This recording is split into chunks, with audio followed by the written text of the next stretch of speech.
Bom, boa noite, vamos iniciar o estudo do livro Os Prazeres da Alma. Vamos orar.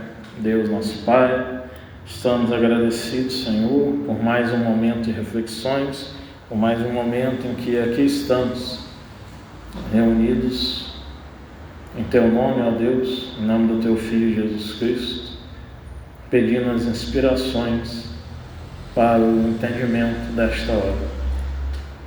Ampare-nos a todos, extensivamente as famílias aqui representadas. Assim seja. Então hoje vamos falar sobre humildade.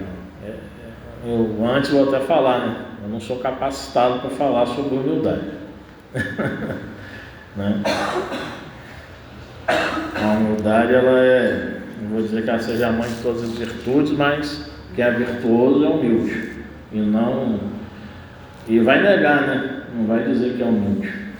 Eu tenho certeza, eu sempre falo, humilde eu não sou sincero. Tem diferença.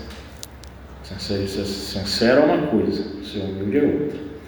Mas vamos ao desafio, né? Humildade. Os humildes aprenderam com a introspecção a fazer de si mesmos um canal ou espaço transcendente por onde flui silenciosamente a inteligência universal. Isso aqui é um excerto, né? Uma citação que o Hamed tira do próprio texto que ele escreveu. E agora começa o texto propriamente dito.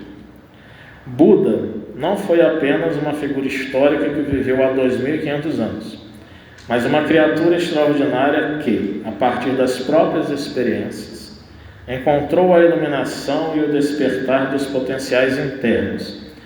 Ele criou uma forma de pensar que oferece respostas práticas para as diversas situações vivenciais e, ao mesmo tempo, uma maneira de transcendê-las. Buda foi um psicólogo nato, um instrutor singular para a solução dos problemas humanos, tanto pessoais como coletivos. Ele se considerava um curador de almas, cujo remédio era a clareza súbita na mente para avaliar ou solucionar com objetividade certos fatos ou acontecimentos existenciais. O insight na linguagem atual. Siddhartha Gautama ensinava de que servem cabelo e manto impecáveis, ó tolo. Tudo dentro de ti está confuso e, no entanto, penteias a superfície. Na época de Jesus Cristo, os fariseus, elite religiosa judaica, que vivia na estrita observância das escrituras mosaicas e da tradição oral, e da mesma forma, no tempo de Buda, os brahmanas, sacerdotes que consolidaram sua hegemonia social juntamente com o sistema de castas, tanto uns como outros foram acusados de formalistas e hipócritas. Eram reconhecidos por suas ricas e pomposas vestimentas e por não viverem de acordo com o que pregavam. Todas as almas veneráveis da humanidade possuíam e possuem plena consciência de que falar de humildade não torna ninguém humilde. Realmente, a humildade nada tem a ver com a presença ou ausência de bens materiais, mas com a forma de comportamento íntimo. Na atualidade, ainda se associa a humildade com inferioridade, submissão e pobreza. No entanto, ela está relacionada com distinção, gentileza, lucidez, graciosidade e simplicidade. Entre todas as virtudes, somente a humildade não realça a si mesma, porque o verdadeiro humilde não acredita que o seja. No texto citado, Buda se referia aos que se consideravam melhores, mais bonitos e superiores aos outros, advertindo-os de sua presunção e censurando-os pela fascinação da postura elegante, quando deveriam estar mais atentos a seu desenvolvimento e crescimento espiritual. O humilde examina e pondera o orgulhoso, porque um dia também foi. O arrogante, porém, como ainda não conquistou a humildade, não sabe apreciar e valorizar a simplicidade. Aliás, só quem tem plena consciência do seu valor pessoal é que não precisa se exaltar. Quem não a tem, exibe de maneira ousada e insolente sua capacidade, poder, prestígio ou cultura. Os indivíduos humildes realçam a simplicidade das coisas, dada a facilidade surpreendente de apreender e organizar os dados de uma situação. Eles penetram na essência das coisas, pois desenvolveram a habilidade de fazer a mente silenciar. É no silêncio mental que os ciclos habituais ou condicionados das regras e normas preconceituosas cessam, que os padrões de pensamentos inadequados são interrompidos, para que haja a internalização da inteligência universal em nós. Em algumas correntes do budismo, há uma equivocada interpretação do nirvana. Elas tomam como verdade a crença de que a meta espiritual do homem é alcançar um estado de completa quietude, que o levará à supressão do desejo e da consciência individual. Na realidade, o termo nirvana, quando é entendido em sua significação mais profunda, deve ser traduzido como a união definitiva da criatura com o Criador, nunca como sinônimo de estático silêncio interior, onde impera o não ser. Os humildes aprenderam com a introspecção a fazer de si mesmos um canal ou espaço transcendente, por onde flui silenciosamente a inteligência universal. Quando o eminente educador Hipólito Leão Denisard Rivera questiona os espíritos superiores, qual é a fonte da inteligência? Eles respondem, já o dissemos, a inteligência universal, questão 72 e o Livro dos Espíritos. A inteligência universal é um instrumento pelo qual retomamos a conexão com a causa primeira. Ela não está confinada a nenhuma religião, ao contrário, é acessível a todos os seres. Contudo, só se deixa penetrar por aqueles que têm simplicidade de coração e humildade de espírito. Por meio de seus recursos infinitos, recebemos as mais sublimes contribuições psicológicas, filosóficas, artísticas, científicas, religiosas, alargando a compreensão da vida dentro e fora de nós mesmos.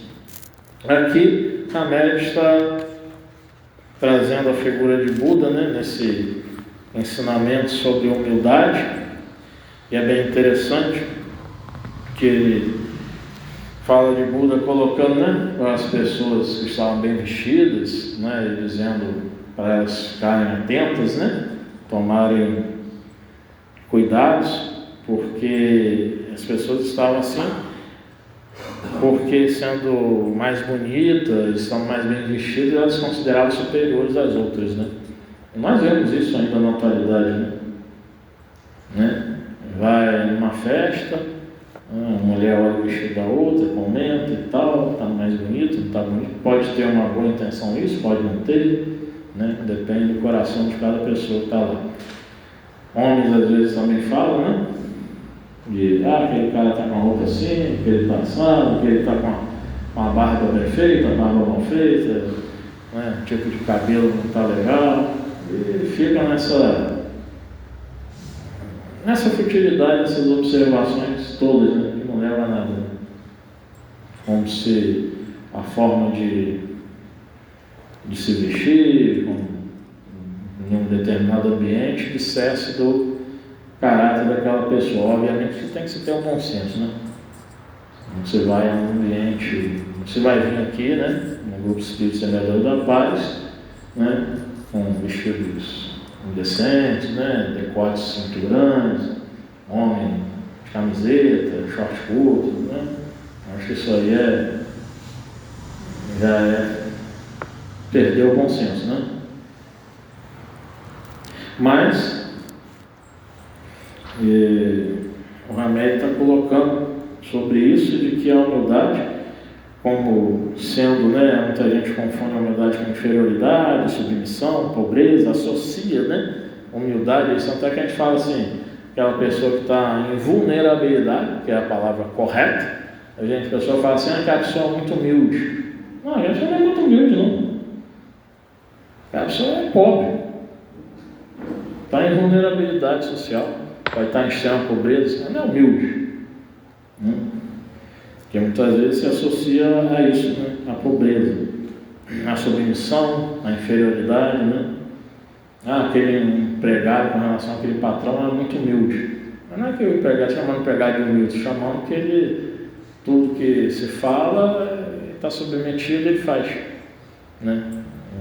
coloca a voz dele para, de repente, né, conversar e ter ideias outras. E aí ele coloca: a verdadeira humildade está relacionada com distinção, gentileza, lucidez, graciosidade e simplicidade. Simplicidade. Isso é humildade. A pessoa humilde, ela é gentil, ela tem lucidez, ela tem bom discernimento das coisas, ela é graciosa, isso é uma pessoa delicada, né? Ela é uma pessoa distinta, né? No sentido de ter um tônus espiritual diferente, né? Por isso que eu falei logo no início: eu não sou capacitado para falar sobre humildade, eu não sou humilde, eu não sou distinto, eu muitas vezes não sou gentil, nem muitas vezes eu estou lúcido. Eu não sou uma pessoa graciosa, né? Eu ainda sou um bruto, eu reconheço isso. E aí eu não posso falar em questão de simplicidade. Depende. Que simplicidade? Simplicidade do Evangelho? Essa eu alcancei? Acho que não. Posso ter simplicidade no sentido de falar com todo mundo, de não fazer, né, uma distinção de pessoas por questão de hierarquia, no sentido de status social, mas uma simplicidade evangélica, eu ainda não adquiri. Um exemplo de simplicidade evangélica: o Chico Xavier, né? Em Dom Helder Câmara. Isso realmente eu digo que eu não adquiri. E ele diz aqui uma coisa interessante: o humilde examina e pondera o orgulhoso, porque um dia também foi. O arrogante, porém, como ainda não conquistou a humildade, não sabe apreciar e valorizar a simplicidade. Aliás, só quem tem plena consciência do seu valor pessoal é que não precisa se exaltar. Quem não a tem, exibe de maneira ousada e insolente sua capacidade, poder, prestígio ou cultura. Tivemos notoriedade, muitas vezes nós mesmos nos pegamos fazendo isso. Porque eu sei tal coisa. Porque eu fiz isso aqui no show anterior. Eu posso falar porque eu sou especialista em tal coisa. Não é uma fala um tanto arrogante? De alguma parte eu acho que sim. Mesmo que seja uma fala também sincera. E que também não vejo como ostentação. Aqui eu vou pegar o ensinamento de um outro espírito, o Calunga, que um dia falou nos meus ouvidos, né? Humildade, a gente falou assim, ostentação, né? É dizer o que você não é e o que você não faz. E não quer dizer não ser humilde, dizer o que você é e o que você faz. Eu não estou dizendo que eu sou humilde, estou colocando o ensinamento do Espírito Calunga, né? Que em determinados momentos, algumas pessoas verdadeiramente humildes podem falar, né, o que elas são, o que elas fazem, né? E isso não representa nenhum tipo de ostentação. Isso não tira delas o valor de sua humildade.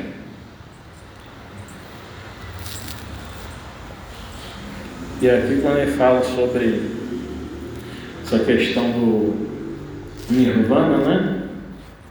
Essa questão do Nirvana, que é num bom entendimento, né? A união definitiva da criatura com o Criador. Em doutrina espírita, isso quer dizer, o espírito alcançou o ápice, né? Chegou ao espírito puro. Na Terra chegou ao grau máximo de perfeição que pode ser alcançado. Daí Jesus ter falado, eu e o Pai somos um. Isso não é porque Jesus era Deus. Ele não estava dizendo, eu sou Deus. Nós, espíritos, precisamos entender isso, não deificarmos a Jesus Cristo. Jesus Cristo é um espírito superior que pisou na terra, mas ele não era o Pai. Eu e o Pai estamos juntos no sentido de identificação dele com Deus. Nós espíritas, vou usar uma expressão teológica agora, nós não somos trinitaristas, isto é, nós espíritas não acreditamos no dogma da Santíssima Trindade. Nós espíritas, teologicamente, somos unitaristas. Deus é Deus. Jesus é um espírito criado por Deus, como nós. Espírito Santo para nós não existe. O Espírito Santo pode ser considerado como um símbolo da falange dos espíritos superiores. Já houve médios aqui, falando no banner anterior, olharam a figura, da pomba, semeadores da paz. A pomba tem esse símbolo de paz. No banner anterior que estava lá, não foi colocado o logo, realmente do gesto, foi colocado ali uma figura realmente católica. Aí uma médica falou assim, o Divino Espírito Santo está protegendo nosso grupo. Eu falei, você está errado. O Espírito Santo no Espiritismo não tem valor, a não ser como símbolo da união da falange de espíritos superiores. A gente pode considerar simbolicamente, mas para não causar confusão na mente de ninguém, não criar aí um espiritolicismo, porque no movimento espírita brasileiro está cheio de espiritório. Por que isso? Questão histórica, gente. Estudar a história do espiritismo brasileiro, a gente vai ver. Luiz Olímpio Terra de Menezes trouxe o espiritismo para o Brasil. Católico. Muita influência católica. Dr. Bezerra de Menezes, um dos espíritos superiores que atuam no movimento espírita brasileiro. Católico.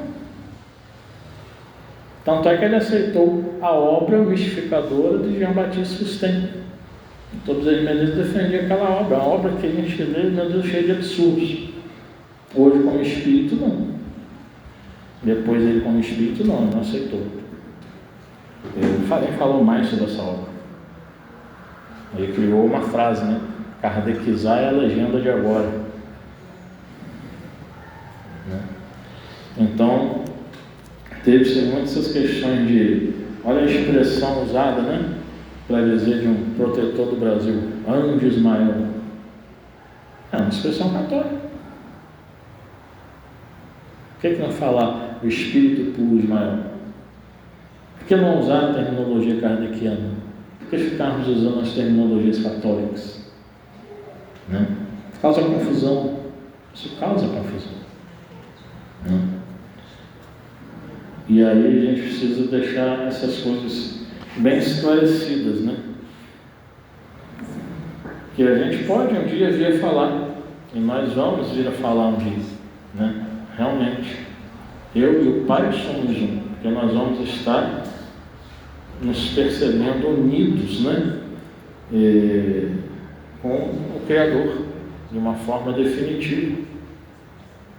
Vamos estar tão sintonizados com o Criador que nós não vamos deixar mais de estar fazendo essa comunhão cósmica com o Divino.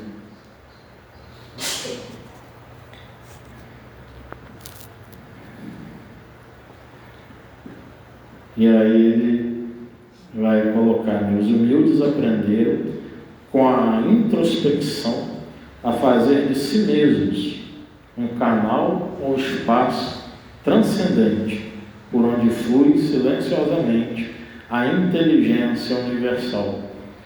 Quer dizer, fazer a introspecção. Nós precisamos estarmos a fazer isso, olhar para dentro de nós, Estarmos olhando para dentro de nós constantemente, Porque nós precisamos, mais do que evangelizar as outras pessoas, precisamos evangelizar nós.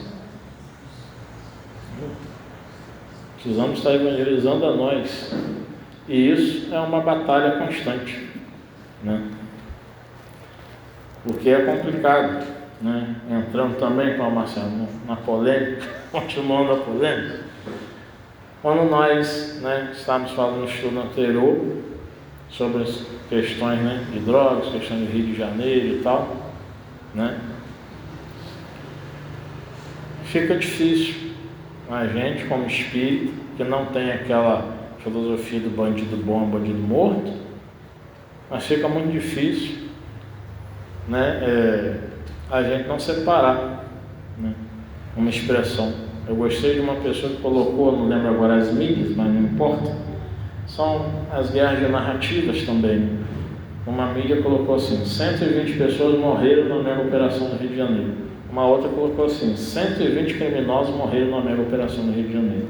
Tem uma diferença, né, muito grande na narrativa. 120 pessoas, você não pensa criminosos, você pensa civis também. Você pensa qualquer tipo de pessoa. Quando você define 120 criminosos, você está falando de pessoas que foram criminosas. Você não está falando que foram mortes civis. E aí, nós, na nossa inferioridade, por mais que nós devamos agir na não violência, né, no sânscrito que o Gandhi tanto pregava, a ahimsa, essa filosofia da não violência, como cristãos que devemos pregar isso, fica difícil. Às vezes a gente, pela violência que a gente sofre, né, pela violência de que nós somos vítimas, que nós ficamos, mesmo não passando assaltos, mas nós ficamos preocupados com o nosso redor o tempo todo, de que algo pode acontecer, a gente tem que tomar cuidado, tem que tirar o celular de tal bolso, colocar em tal bolso, carteira em tal bolso, tem que andar sempre na vigilância. Fica difícil a gente às vezes não ter assim, aquele sentimento de alívio, de que bom, mataram lá os caras que estavam, né? Que estavam provocando um terror, um medo. Deu uma calma lá no negócio lá. É difícil a gente não ter esse tipo de sentimento. Não era para ser assim. Não deveria ser assim. A gente deveria estar não vibrando assim. Mas é muito difícil, né? E isso faz parte desse processo de estarmos em comunhão total com o Criador, porque aí a gente vai olhar um todo, né? A gente vai olhar um todo que vai diferenciar o nosso ponto de vista, de onde nós vamos estar olhando, né? Quando Jesus foi lá e colocou a orelha do soldado mau no lugar, nesse processo magnético, ele estava olhando o quê? Um soldado violento? Estava olhando um apóstolo que fez uma violência, Pedro? Ou ele estava olhando os espíritos ali presentes? Ele estava olhando para os espíritos, ele estava olhando a profundidade, as possibilidades de cada um. De Pedro, de Malco, aproveitou para dar lição: quem com ferro fere, com ferro será ferido. Embainha a tua espada, Pedro. Né? E a esse olhar de alguém, né, como Cristo, como Jesus, com uma comunhão definitiva com o Criador, que nós ainda não possuímos. E nós precisamos nos esforçar para tal. Mas nós ainda não temos. Bom, vamos encerrar, né? Vamos orar. Deus, nosso Pai, nós estamos agradecidos por mais esse momento, Senhor, em que nós estamos aqui a estudar, a refletir, e que possamos sair daqui com as mentes